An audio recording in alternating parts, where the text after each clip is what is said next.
सबसे पहले तथागत भगवान गौतम बुद्ध जी, इस देश के संविधान के निर्माता परम पूज्य बाबा साहब बामसे DS4 बहुजन समाज पार्टी के संस्थापक माननीय श्री कांशीराम साहब बहुजन समाज में जन्मे अन्य सभी संत गुरुओं महापुरुषों को नमन करते हुए आज प्रयागराज मंडल में विधानसभा चुनाव के अंतर्गत एक कार्यकर्ता सम्मेलन संपन्न हो रहा है, जिसमें इस कार्यक्रम की अध्यक्षता पूर्व में विधान परिषद सदस्य रहे, पूर्व में नेता विधान परिषद रहे, वर्तमान में इलाहाबाद, कानपुर, झांसी, चित्रकूट मंडल के मुख्य कोऑर्डिनेटर बहुत ही सम्मानित माननीय दिनेश चंद्रा साहब, साथ में संचालन कर रहे सम्मानित जिलाध्यक्ष जी, इधर मंच पर उपस्थित है हमारे माननीय सतीश जाटव जी मुख्यमंडल प्रभारी, माननीय चिंतामणि वर्मा जी मुख्य सेक्टर प्रभारी, माननीय आकाश राव जी मुख्यमंडल प्रभारी, माननीय जगन्नाथ पाल जी मुख्यमंडल प्रभारी, अतुल टीटू जी मंडल प्रभारी प्रयागराज, रामराज सरोज जी मंडल प्रभारी प्रयागराज, मोहम्मद अकरम जी प्रभारी प्रयागराज। सम्मानित साथियों, ये बहुत बड़ी सूची है और लगभग नाम माननीय एमएलसी साहब सबका पढ़ चुके हैं, तो सबका नाम माननीय एमएलसी साहब पढ़ चुके हैं। हम चाहते हैं कि जो भी हमारे मंच पर साथी हैं और जो भी सामने हमारे साथी हैं, जो हमारे इधर बगल नौजवान साथी खड़े हैं, चाहे कोई पदाधिकारी हमारे मंडल के हो, उनकी टीम हो, जिले के पदाधिकारी उनकी टीम, विधानसभा प्रभारी अध्यक्ष उनकी टीम, सेक्टर के लोग हों वो, और जिन साथियों ने, अरे बैठो भाई,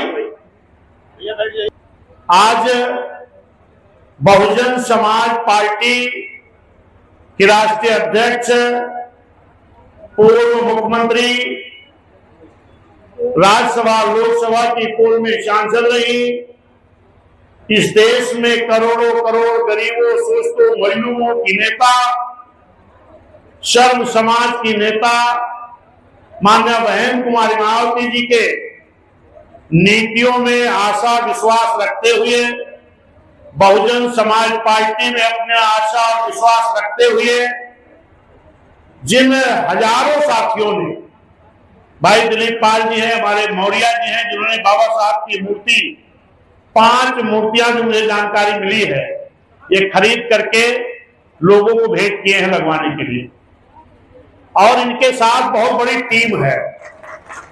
ये चाहे दिलीप पाल जी हो, चाहे मौर्या हो, सभी लोग, क्योंकि नाम तो सबका पढ़ा जा चुका है, इसीलिए माननीय पूर्व नेता विधान परिषद, पूर्व एमएलसी साहब ने आप सबका सूची पढ़ने का काम किए, और मैंने खुद अपने हाथों से आप सबको बहुजन समाज पार्टी का चुनाव निशान हाथी का पटका भेज करके सभी लोगों का मैंने स्वागत करने का काम किया है।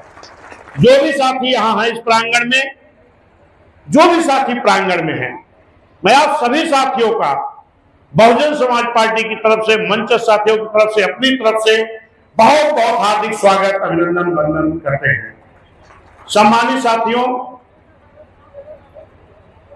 थोड़ा ध्यान देकर आप लोग सुनिएगा, क्योंकि आज मुझे मानना है कि बड़ी संख्या में यहाँ पिछड़े समाज के लोग आए हैं ज्वाइन करने के लिए, और पिछड़े समाज के साथ किस तरीके धोखा हुआ है, हिस्सेदारी भागीदारी के नाम पर हम उस पर चर्चा करेंगे। साथियों, इस देश का संविधान डॉक्टर BR अम्बेडकर साहब ने बनाया है, और संविधान बना करके जब बाबा साहब सौंप रहे थे, उसी वक्त बाबा साहब ने कहा था कि इस देश का संविधान हमने बहुत अच्छा बनाया है, लेकिन अगर इस देश की हुकूमत करने वाले लोग अगर ईमानदारी से मेरे बनाए हुए संविधान को लागू करा दें तो पूरे देश की उन्नति हो जाएगी।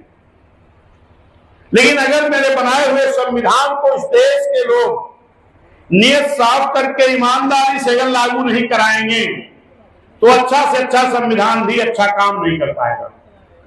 अगर ये बात बाबा साहब के मन में थी, जब ध्यान दीजिएगा, तो बाबा साहब के मन में यह भी बात रही होगी कि कहीं मेरे ना रहने के बाद ये लोग मेरा संविधान बदल न दें। इसलिए बाबा साहब ने उस संविधान को बहुत मजबूत बना करके गए हैं। इतनी आसानी से तो नहीं बदला जा सकता, और अगर कोई कोशिश भी किया तो बहुजन समाज पार्टी पूरे देश का ईंट से ईंट बजाने का काम करने का काम करेगा। लेकिन हां, इस संविधान के आर्टिकल को बदल करके, इस संविधान के आर्टिकल को बदल करके तो किसी का फायदा किसी का नुकसान इस देश में रहने वाले, चाहे वो कांग्रेस हो, चाहे समाजवादी हो, चाहे आज भाजपा चल रही है, इन लोगों ने मौके मौके पर आर्टिकल को बदल करके नुकसान करने का काम किया है। सभी दलों ने। मेरे सम्मानित साथियों, बाबा साहब का आप तस्वीर जब देखते हैं, ये देखिए सामने तस्वीर खड़ी है बाबा साहब की।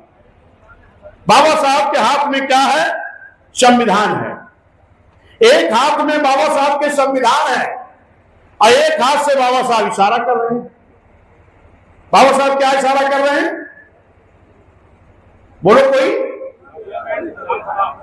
बाबा साहब इशारा कर रहे हैं कि इस संविधान में हमने बड़ी मेहनत से आपको वोट का अधिकार दिया है।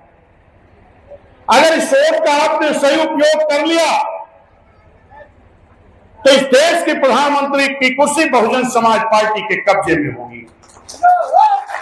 और जब तक ये कुर्सी, बाबा साहब कह रहे हैं, जब तक ये कुर्सी, बाबा साहब कह रहे हैं कि जब तक ये कुर्सी बहुजन समाज के हाथ में नहीं आएगी तब तक मेरा बनाया हुआ संविधान ईमानदारी से देश में लागू नहीं होगा। अब बाबा साहब ने संविधान को बहुत अच्छा बना के गए, लेकिन उस संविधान में साथियों दो चीज बाबा साहब ने, तीन चीजों के लिए ज्यादा संघर्ष करना पड़ा। एक तो आरक्षण के लिए, और एक सर्व समाज, सर्व जाति, सब धर्म, सभी लोगों को वोट का अधिकार मिले इसके लिए, और इस देश की महिलाओं को पढ़ने लिखने का वोट का अधिकार मिले इसके लिए। सम्मानित साथियों, क्योंकि इस देश में दोहरी गुलामी थी। एक गुलामी थी अंग्रेजों की, जो पूरा देश गुलाम था। दूसरी गुलामी थी इस देश के बड़े बड़े राजे रजवाड़ों की। वो गुलामी इस देश के कुछ लोग करते थे। वो दोहरी गुलामी कौन लोग करते थे? जो इस देश में आर्थिक, सामाजिक, शैक्षिक, राजनैतिक, जो हर तरह से पिछड़े थे। किसी जाति के नहीं, जो भी पिछड़े थे वो दोहरी गुलामी करते थे। वही तो राजे रजवाड़ों के यहां हलवाई करते थे, वही उनके यहां जाकर के काम करते थे। देश की आजादी के बाद उनको आजादी नहीं मिली थी। मैं धन्यवाद देता हूं बाबा साहब को। बाबा साहब ने अथक प्रयास करके एक साइमन कमीशन मंगाने का काम किया, और साइमन कमीशन गांव-गांव सर्वे कर रहा था। क्या सर्वे कर रहा था? कि इस देश में जो आर्थिक, सामाजिक, राजनीतिक, शैक्षिक हर तरह से पिछड़े हैं, इनका नाम सूची में दर्ज हो जाए, ताकि इन पिछड़ों को आरक्षण मिल जाए, ताकि आरक्षण के बल पर ये पिछड़े लोग अगलों की बराबरी कर सके। बाबा साहब भी उस साइमन कमीशन की कमेटी में थे। दिन भर बाबा साहब कमेटी के साथ रहते थे।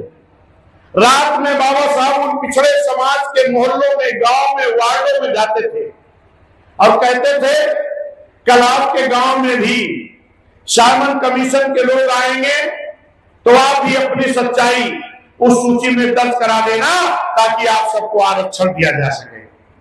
लेकिन मेरे सम्मानित साथियों, जैसे बाबा साहब निकल करके आते थे, तैसे कुछ वो लोग भी गांव में पहुंच जाते थे जो आपको आरक्षण नहीं देना चाहते थे। वो जाके पूछते थे कि बाबा साहब आए थे क्या? तो लोग कहते थे हाँ बाबा साहब तो आए थे। तो बाबा साहब क्या बता के गए हैं? तो लोग बताते थे कि बाबा साहब बता के गए हैं कि सूची में नाम दर्ज करा देना। तो जो आपके विरोधी थे वो कहते थे अगर आप सूची में नाम दर्ज करा देंगे तो आप तो छोटी जाति में हो जाओगे, आप तो नीची जाति में हो जाओगे। ए मेरे सम्मानित साथियों, जिन लोगों ने बाबा साहब की बात को माना, उन्होंने अगर समतल एरिया के लोगों ने सूची में नाम दर्ज कराया तो अनुसूचित जाति के हो गए। पहाड़ी क्षेत्रों के लोगों ने जो बाबा साहब की बात को माने, सूची में नाम दर्ज कराए तो अनुसूचित जनजाति के हो गए। जिन लोगों ने बाबा साहब की बात को नहीं मानी, अपने दुश्मनों की बात की मानी, वो क्या रह गए? वो रह गए पिछड़े के पिछड़े। हमने पहले बताया ना कि सर्वे किसका हो रहा था? पिछड़ों का। जो लोग बाबा साहब की बात को माने, सूची में नाम दर्ज कराए, वो हो गए एससी और एसटी में, और जो बाबा साहब की बात को नहीं माने वो पिछड़े के पिछड़े रह गए। वही है यादव, पाल, मौर्य, प्रजापति, नाई, बढ़ई, लोहार, कुम्हार, राजभर, बिंद, जो भी ओबीसी समाज की जाति के लोग हैं, ये वही पिछड़े हैं जो आज ओबीसी कहे जाते हैं। लेकिन धन्यवाद तो बाबा साहब को। बाबा साहब ने जब देखा कि ये कुछ हमारे लोग जो मेरी बातों को नहीं मान रहे हैं, चलो इनके लिए बाबा साहब ने फिर संविधान में आर्टिकल 340 के तहत व्यवस्था दिया। आर्टिकल 340 के तहत व्यवस्था दिया कि जब इस देश की हुकूमतें बनेगी, वो पढ़ेंगे, साइलेंट कर दो भाई, जब इस देश की हुकूमतें बनेंगी तो फिर इनका सर्वे करके इन पिछड़ों को भी आरक्षण दे दिया जाएगा। मेरे पिछड़े बहुमत के समाज के लोगों जरा गौर करिए, पहली बार 1952 में वोट पड़ा है। 1953 में फिर एक नई कमेटी बनाई गई जिसका नाम रखा गया काका कालेलकर आयोग। ये काका कालेलकर आयोग की रिपोर्ट 1953 में बनी और 1957 में इसकी रिपोर्ट आ गई। अगर ये 1957 में काका कालेलकर आयोग की रिपोर्ट, जिनकी सरकार थी इस देश में, अगर उसको लोकसभा राज्यसभा के पटल पर रख करके लागू करा दिए होते तो मेरे पिछड़े समाज के लोगों, आपको 1957 में भी आरक्षण मिल गया होता। जो आपको डीडीसी, बीडीसी, जिला पंचायत चेयरमैन, नगर पालिका, महानगर पालिका, वार्डों में जो आपका आधार हुआ आरक्षण है, यह आपको मिलना चाहिए था 1957 में। लेकिन यह आरक्षण क्यों नहीं मिला? क्योंकि आज जो संविधान दिखाते हैं, जो कहते हैं संविधान की रक्षा करेंगे, यही कांग्रेस के लोगों की सरकार थी। इन लोगों ने उस सर्वे रिपोर्ट को लोकसभा राज्यसभा के पटल पे नहीं रखा, जबकि उसको संग्रहालय में रख दिया जहां की वो लागू नहीं हो सका। ये कब तक नहीं लागू हुआ? 77 तक। जरा गौर करिए, लागू कब होनी थी? 57 में। लागू नहीं किया गया कब तक? 77 तक। फिर 77 में उसी कांग्रेस के खिलाफ एक बड़ा मोर्चा बना। इन मोर्चा के लोगों ने वादा किया, 52% पिछड़े समाज के लोगों, आप हमें वोट दे दो, हम आपकी काका कालेलकर की आयोग की रिपोर्ट लागू करा देंगे।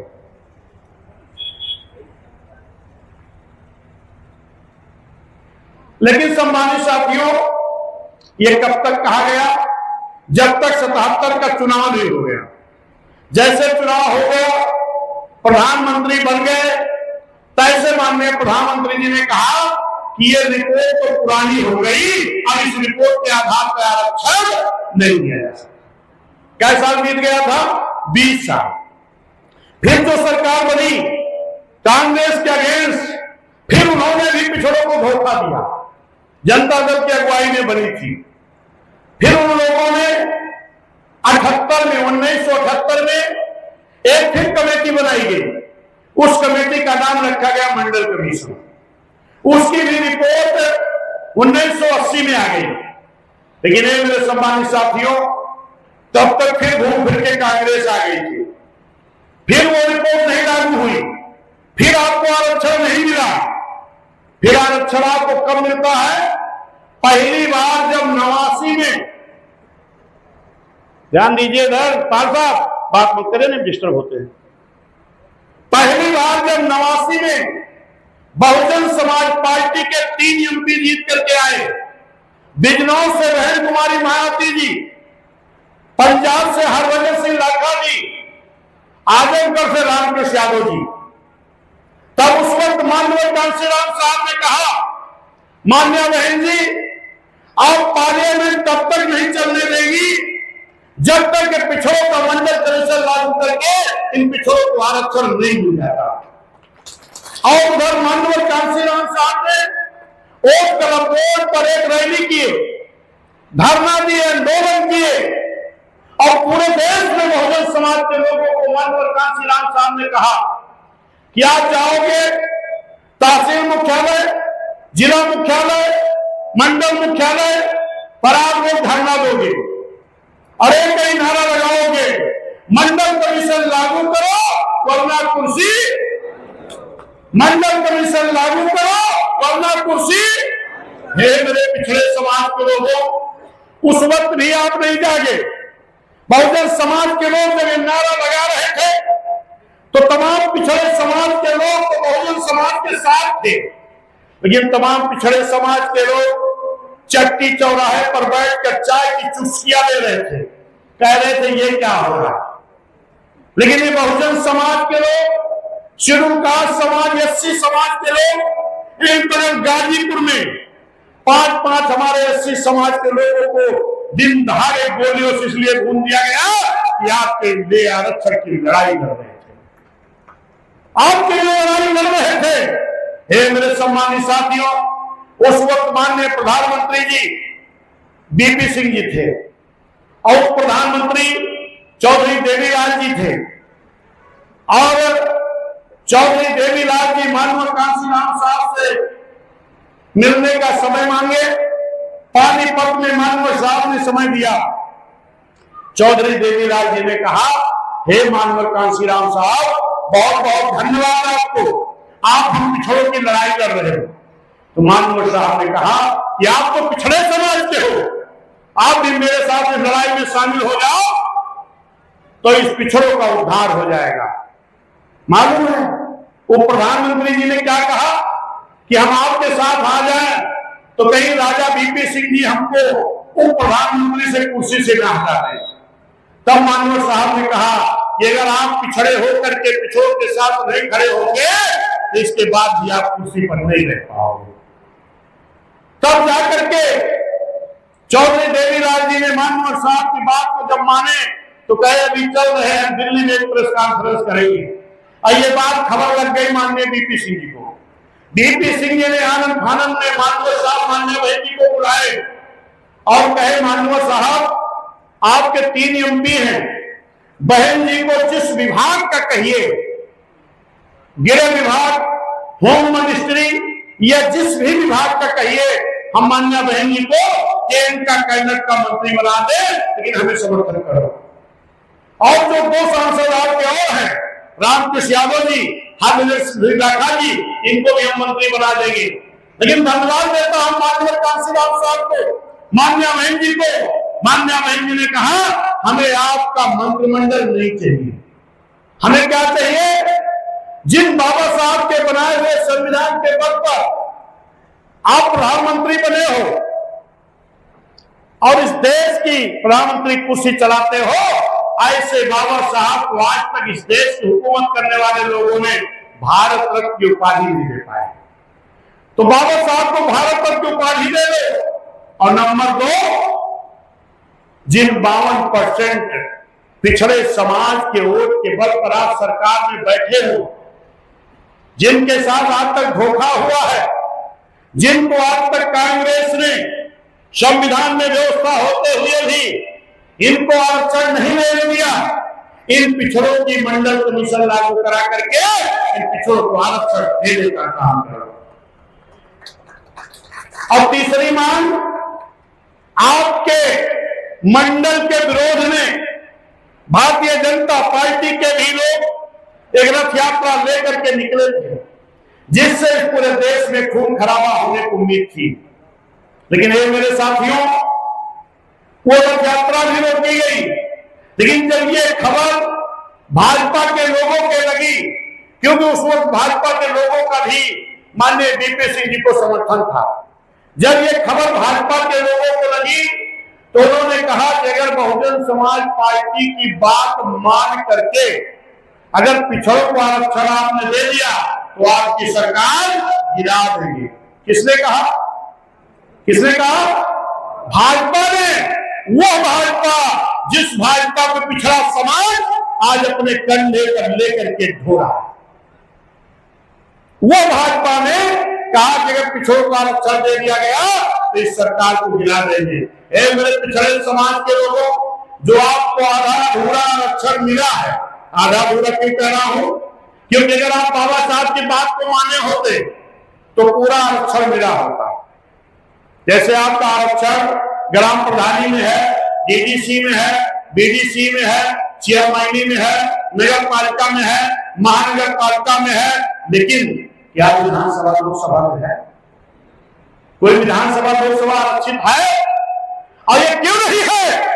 क्योंकि आपने उस वक्त बाबा साहब की बात को नहीं माना।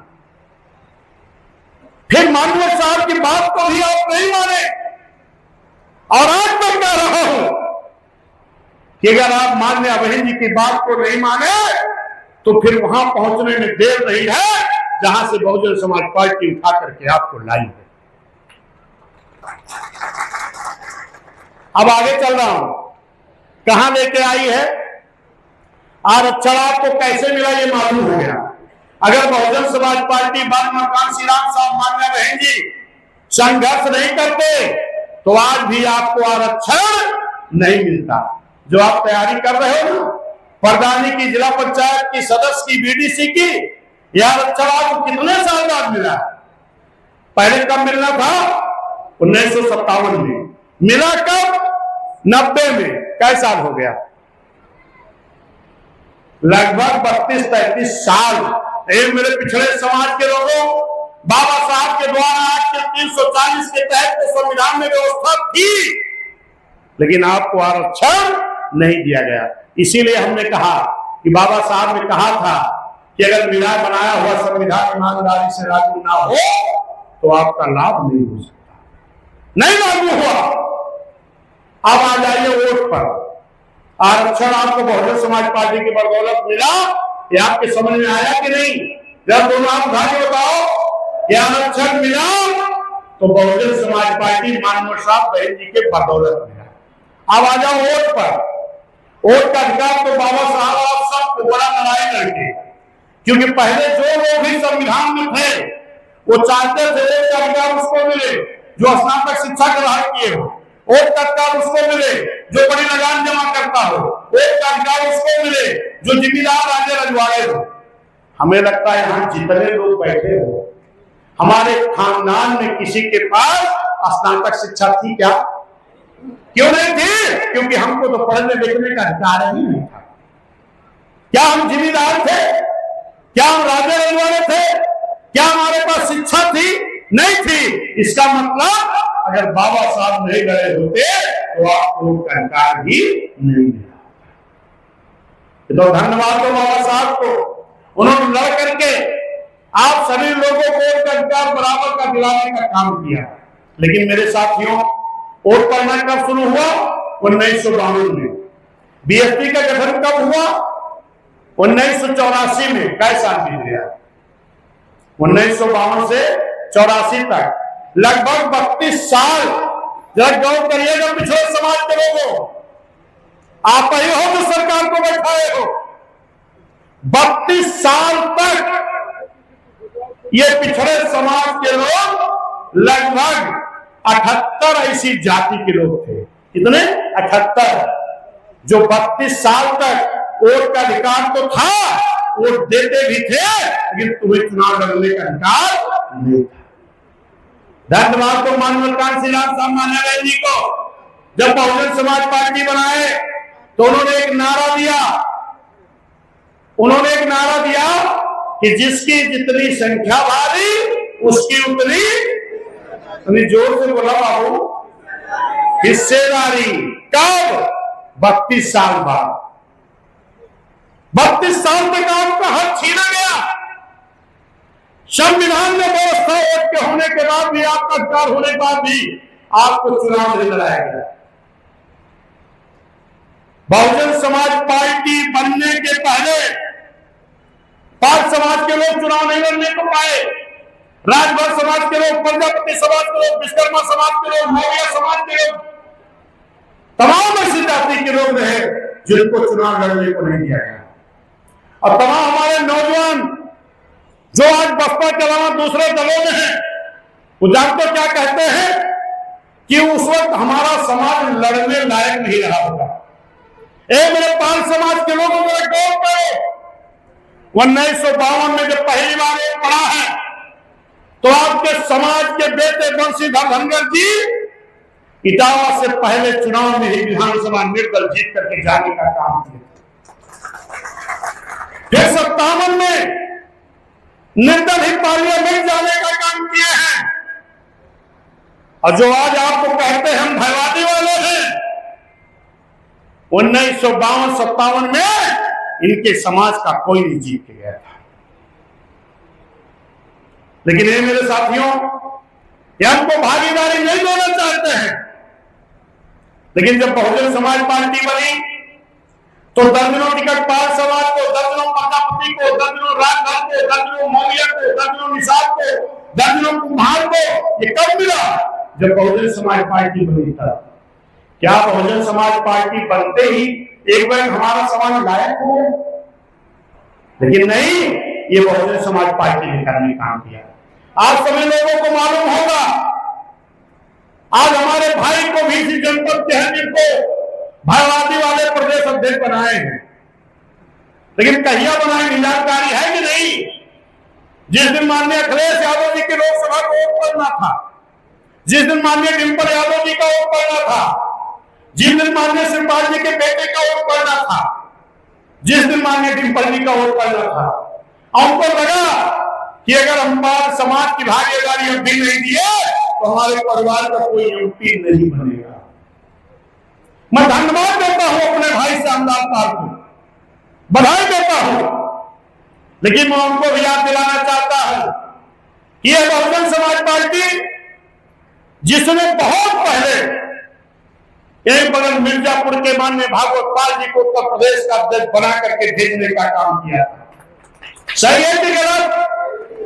फिर उसके बाद दोबारा माननीय जयराम पाल जी जो मऊ के हैं, वो भी पूर्वांचल के हैं, उनको भी उत्तर प्रदेश का अध्यक्ष बनाने का काम किया। अब तीसरी बार आज आपका भाई, आपका बेटा, फिर पाल समाज का बेटा उत्तर प्रदेश का अध्यक्ष माननीय बहन जी ने बनाने का काम किया। और आपको ये जानकर खुशी होनी चाहिए, मैं बहन जी का बहुत बहुत आभार प्रकट करता हूं, धन्यवाद देता हूं कि माननीय बहन जी ने 20 दिसंबर 2022 में हमको अध्यक्ष बनाने का काम किया था। आज 25 चल रहा है, पुनः बहन जी ने आपके भाई, आपके बेटे को फिर एक बार बहन जी ने अध्यक्ष बनाने का काम किया। इसके लिए बहन जी का बहुत बहुत आभार, बहुत बहुत धन्यवाद देने का काम करता हूं। भाई हमारे आकाश आनंद जी को माननीय बहन जी ने नेशनल संयोजक बनाने का काम किया। इसके लिए भाई आकाश आनंद जी को बधाई, माननीय बहन जी को बहुत बहुत आभार।